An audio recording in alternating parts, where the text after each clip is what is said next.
first series sweep since April of 2021. What is it sort of? What are your reactions to hearing that? Yeah, it was. It wasn't always picturesque. It wasn't always beautiful, but there is a resiliency. There is a toughness to sweep, especially a 4-game set against a team that can hit and had some good arms in there mixed in. So anytime you win 4 or 5 games in a row like that, you've got to do some things right. And it's good. You get a lot of different guys in there. You get Devin Taylor in there. You see some of those young arms, and I just was really impressed with. I would rather not play close games, but if you do, the ability to have some resiliency and have some toughness and have some some nerve there at the end and pull them out. So it was nice. I'm really happy for them. They get to experience it. But it really does set us up nicely as we move forward. That you've got the kind of the toughness to play and win in those games. Talk about your defense on the last couple of plays that saved you with those 2 nice ground out plays, or might be talking a different game where it's tied. Yeah. We've tried really hard in recruiting to recruit the level of athlete that can defend, and then in our player development, we spend just an inordinate amount of time to be able to play a higher level of defense than we have. And just for games like that, sometimes you just don't hit, and sometimes it's cold, and the guy has your number for whatever reason, and you're just going to have to pitch it and play really good defense. And outside of the 1 error to begin that inning, we played terrific defense over the course of the day. Really, really good defense. Tyler Cerny was terrific, and Brock Tibbetts is, as good as it gets at first base defensively. So it was a focal point of ours to be able to defend at a higher level. And at points and times in this season, we really have. We've really shrunk the game. We've made the game smaller.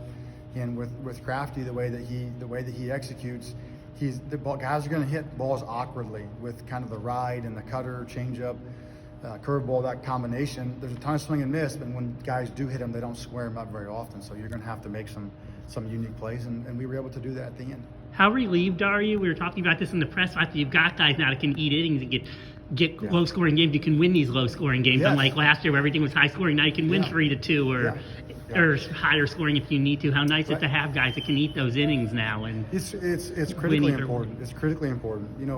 I liken it back to 2 years ago when we had one of the best pitching staffs in the country.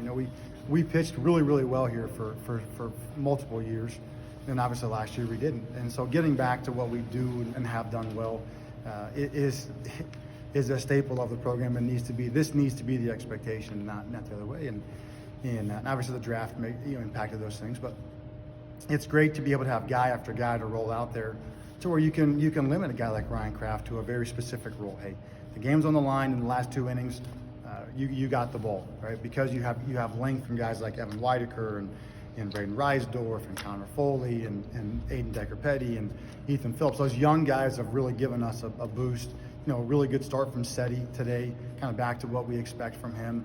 And we can come at you in waves now where we don't have to overexpose guys too often, and we can really keep our stuff at a premium level. Pitch to matchups, it changes the course of the season. It really does. You have had some difficulty this season in getting to good starters. Is that something you're concerned with at this point in the season? Yes and no. We did yesterday really well, but we didn't the other 2 days. We just need to get more guys going. Right now, what we have is we'll have 3 or 4 guys going and then a stopper. And we have 3 or 4 guys going and then a stopper. And we just need to have consistent at-bats throughout to where you're going to line out, you're going to have a good at-bat, and something negative is going to happen. What we have to stop the terrible at-bat in the middle of 2 or 3 good ones. And there's some physical changes, but a lot of it's just pitch selection and approach, and I think expectation has something to do with it. I think trying to do too much. Hey, I've done this before. I'm just going to jump back on the horse and do it again. And it's just when you've never done it and you learn how to do it, you do it for the first time. There's no expectation, and there's not really any stress because no one expects you to do anything. When you've done it before, now you fight a whole different internal battle of how do we get through knowing that we can be very good, knowing that we should be very good, and expecting ourselves to do that, but I'm not currently doing it. And then I press, and then I swing out of the zone, and then I make mistakes, and then I hit into a double play, and now the inning's over, and now we have 8 innings to play with, and they have 9. And so that's what I see a little bit of, and it was really good to see us go yesterday like we normally do.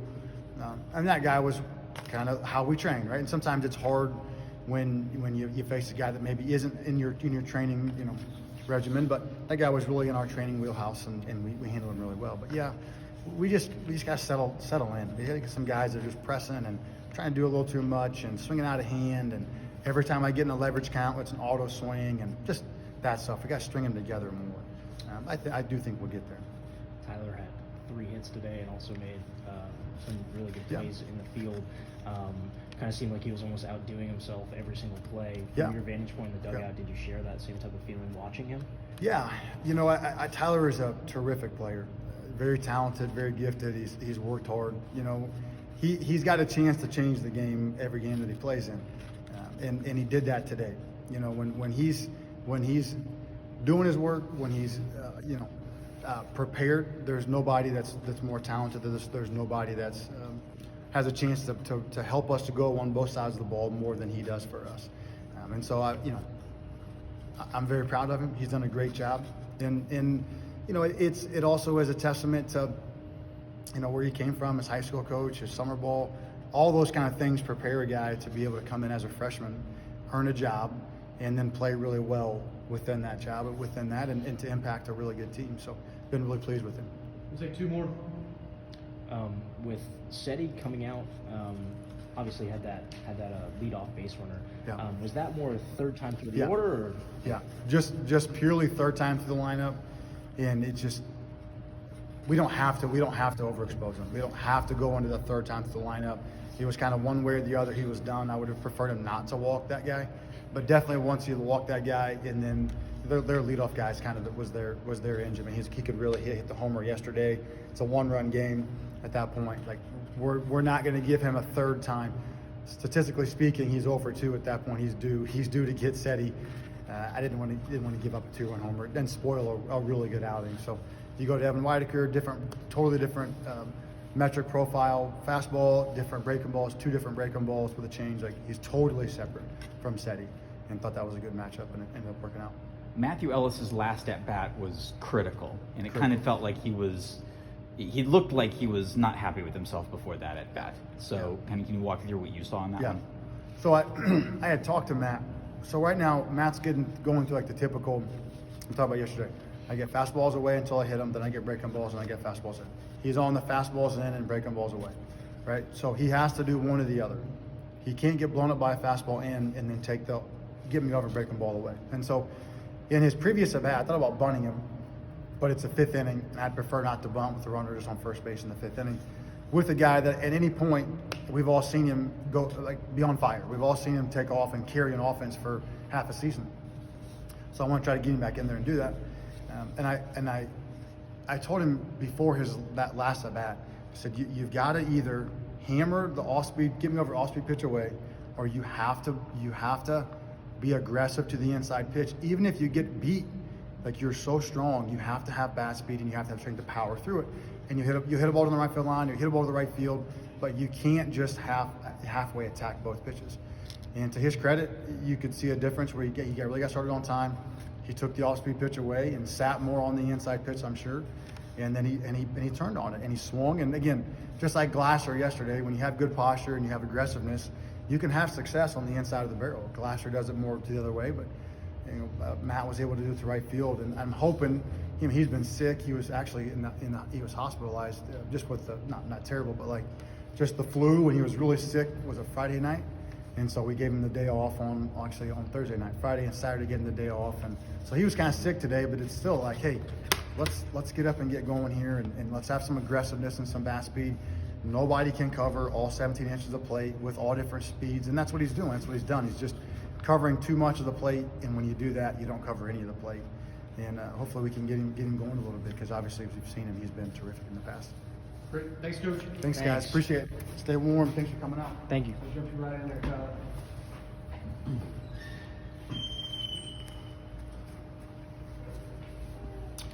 Because we'll start with defense. You had some pretty impressive plays out there today. So how did it feel for you? What did you feel was working for you? Making those plays feels great. I've always prided myself on the defensive side of the ball. I've always had a great glove growing up, and so I've just really worked on just in practice all those plays, like the sliding play. I love that play. That's like my favorite play to make. So whenever I get that one, I know I'm gonna make it, and then so yeah. On it's that, really good to make it. I'm sorry. On that final play, as the ball bounces, it's a tough play. What's going through your mind right as it bounces to Brock? I mean, you get scared when you throw it like that, but you know, when you have Brock Tibbetts over at first base, you know, you kind of feel more relaxed. Like he's gonna pick that ball. Like I have so much confidence in Brock throwing the ball over there that wherever I throw it, he's gonna pick it. So I love having him over there. So with the bat today, and you've been showing the bat really, really well recently, not just today. How are you just seeing the ball really well? What's working for you? Yeah, there? I mean, yeah, I'm seeing the ball pretty well. I think I've done a good job at being on fastball timing, especially today. I got lucky the first at bat, kind of got out front on a slider. I got through, and then the next 3 at bats, I was on the fastball, ready to hit it. And you know, I've been working in the cages, doing drill work, so that's really prepared me. And then, yeah, that's. There has to be some level of just, you know, you've got a bunch of veterans around you fighting for playing time. There's got to be some stress that comes along with that. How do you deal with the stress? You know, every day you're fighting for a spot. You know, you're trying to play your way on the field. You know, earn that spot, and everyone's doing it. So, and for me, it's a lot of my teammates having a lot of confidence in me. That really helps me perform, I think.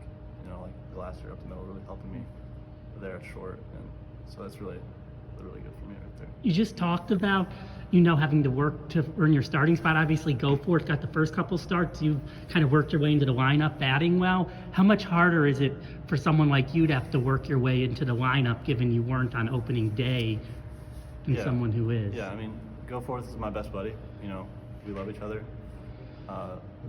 No matter who plays the day, we're gonna cheer each other on, obviously. So,